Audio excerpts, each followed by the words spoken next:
Raceway for the Tri-City Trucks Formula V third round of their New South Wales State Championship. This is a fantastic category. To find out a little bit more, we caught up with some of the drivers prior to this race. Formula V car is a open wheel category car based on a VW basis.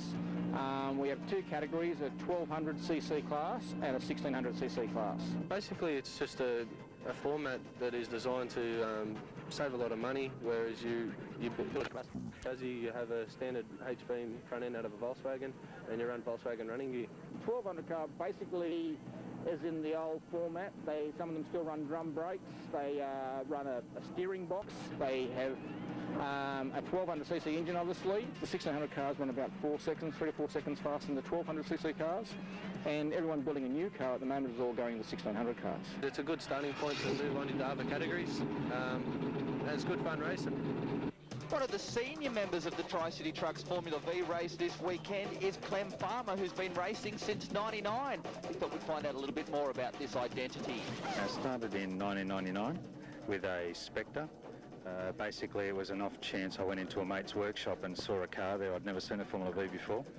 And I thought, typical guy, I thought I need one of those. I need another toy, and so I jumped in one, and about six weeks later I had one in the garage. That particular year I started, I got Rookie of the Year, which I was pretty happy with. And basically we've just updated. We've got the latest model Jason now, and we're doing okay. It's a Jason F2K3. It was built March of last year. It's one of the first long wheelbase models. So we've been playing with it a little this year, and sort of last year and part of this year. And we're not doing too bad. We qualified 6th in the first race this weekend and finished 4th. Today we started in 4th, but we had gearbox trouble, so we've got a bit of work to do in the next couple of hours. If they handed out trophies for motorsport bang for your bucks, this class would win hands down. It's the Tri-City Trucks Formula V, round 3 of their New South Wales State Championship here at Oran Park Raceway. Let's take a look at the starting lineup, and it's Michael Kinsella off pole getting the win in race 2. Back then to Proctor, Shivers a great third, Mostert, Mason, Joe Zarantinello, Stephen Butcher, Bruce Colby rounds out the top 8. Ray Folletti joins me in commentary. Ray, as always, a huge field of cars here at Oran Park Raceway. 26 cars here today in this race, Nathan, at Oran Park, which is about 60 kilometres southwest of Sydney. There's the brand new V8 supercar complex in the background. Oran Park's 2.8 kilometres long, a combination of some big bumps, very tight third gear corners, and a long straight for 4th gear. Kinsella gets the edge over Proctor as they make their way through the first turn. They were side by side for a while there. Proctor not able to go around the outside with them. Of course, we'll see during this race, there's 2 classes running within this Tri-City Trucks Formula V race. The 1600s, or the top line open class of Formula V, and then the original 1200s further back. Joel Mostert with a look up the inside there, had the door shut in his face. Mostert, a real hot rod competitor, as we see a couple of guys dropping some wheels. Oh, mate, off the dirt there. Let's see if they can keep it on the track. I said that a lot at the last round. Let's see what they can do this time. Proctor all over the tail of Kinsella. Proctor returning after a big crash at Eastern Creek Raceway only 1 week ago, where the car was pretty badly damaged on the back, and Proctor really not too fazed by that incident, getting back into it. Look at Mostert really using all of the racetrack there. He's on a charge. He's normally accustomed to being a bit closer up, but as usual he's got to come through the pack. Let's see if he can keep it on the track this round. Down the inside, gets the pass there. Looks like he may have put Tom Ballard possibly a further place back there. There's Joe Z in the Mako chassis, one of the only Makos running at the front end of the field here. Mako been around for a long time in Formula V racing. Frank Kleining's name, very, very experienced racer in Formula V, although not in the field this weekend. No, Frank retired a few years ago, but that's the only Mako 3 in this field. There are 3 more on their way. They should be running by the end of the year.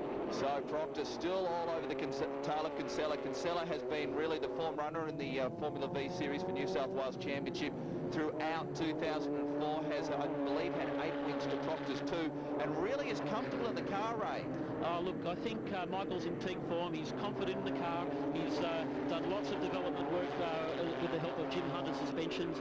He feels really at home. I think Adam's still getting to grip with a few little things, but with the help of David Cutts, look, see, that's typical driving through that corner by all the top drivers, of course. But with the help of Formula V engineer David Cutts. They're slowly improving, and I think Michael's going to have some competition over the last 3 rounds of this championship. They're exciting to watch, the Formula Vs. To get them going hard, you really have to keep the momentum up. The 1600s have a bit of torque, and they're a lot more fun to drive, but they're still not really high horsepower race cars. So to go quick, you've got to keep the momentum up, keep the cars flying through the corner, and you'll see a lot of the good guys really sliding the cars around. Here's a tow. This is what V's all about. In the slipstream, the pull out on Mostyn. Mostyn goes past Butcher. 2 cars take Butcher there. Look how loose they are as they come down under brakes. Oh, look, Darren Mason just couldn't quite take John Mostyn. I think Steve played it safe through the kink there. They're in flat throttle all the way through. They're in 4th gear coming out of BP. It's a little bit uphill, so they get a slightly slow run.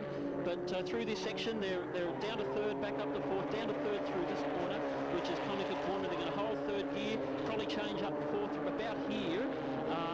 For the bridge, and they're going to understeer right round this corner and just barely keep it on the track, as you can just see. Yes, original Volkswagen equipment for the suspension. However, the new 1600s do have some pretty trick race car modifications on them at the moment, which make them awfully fun to drive, Ray. Well, basically, we can just make the cars a little bit modern to look at. The mechanicals are basically closer to standard and a bit less expensive, a bit more durable, but we're allowed to use racing steering racks. We're allowed to modify the front suspension a little bit more. The wheels make the cars look a bit better. Here's Mostyn. He's trying everything to get ahead of that's Ian Chivers in the yellow car in number 4. But let's see if Ian can hold him out. Maybe John's got the toe down the straight here. It'll be flat all the way through here and flat through the kink. Let's see what happens. Well, John Mostyn, I think he may have pulled out just a little too soon. No, just dives down the inside. I thought Shivers may have been able to hold him out and stay on it round the outside. Mostyn, we saw how radical he was at Eastern Creek Raceway. You've got to say, even though he may occasionally leave the racetrack, he's a hell of a lot of fun. Who's that? Is that Darren Mason coming into pit lane? Bad luck for him, running in the top 5. That's Darren Mason in the Harbour Jet Sabre. Unfortunately, is all at sea today in this race. Oh, I tell you what, good one there, Ray. Oh, look at this battle.